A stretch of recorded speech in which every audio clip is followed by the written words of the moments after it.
మీ జర్నీలో నేను ఒకటి విన్నా, ఈ డీసీ అనే కార్ కంపెనీలో ఒక 186 crores లాస్ ఏదో అయింది అని. అది లాస్ ఏదో నాకు తెలియదు క్లియర్గా.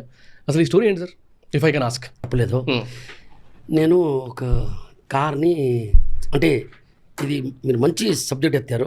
దీనివల్ల కూడా మనము మీ వ్యూవర్స్ని అందరికీ ఒక మెసేజ్ పోద్ది. నేను లాస్ట్లో చెప్తాను, ఇప్పుడు చెప్తున్నాను. నేను కార్ని ఆల్టరేషన్ కోసం పంపించిన, ఓకే, రినోవేషన్ కోసం. కస్టమైజేషన్ డీసీ డిజైన్ అనేది మంచి పేరు ఇండియాలోనే, అంటే నెంబర్ 1 మనిషి అనే కార్, అంటే రెనోవేషన్లో చేంజింగ్లో దాంట్లో పంపించాను. అక్కడ నుంచి ఆయనతో ఫ్రెండ్షిప్ అయిందనమాట. సో ఆయన కొంచెం నన్ను ఇన్వెస్ట్ చేయమని చెప్పి, అది 160 కోట్లు, not 186. 160 crores, 160 something. So total loss అయింది. 100% account money. Kiran Kumar personal, is not related with Lalitha jewellery. So loss చేశాను. ఎందుకంటే ఇది వ్యాపారం చేయొద్దు. ఇది మీకు మెసేజ్.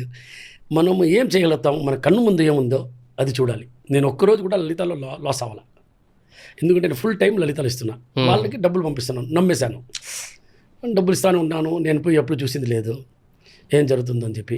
మొత్తం అయిపోయిన తర్వాత పోయి కూర్చున్నాను, ఏం అని చెప్పేసి దండం పెట్టి వచ్చేసాను. మొత్తం పోయినట్టే డబ్బులు 100%. అయ్యో, వచ్చేదానికి 1% కూడా అవకాశం లేదు. వచ్చినా కూడా ధర్మం చేసేస్తాను. ధర్మం చేస్తా.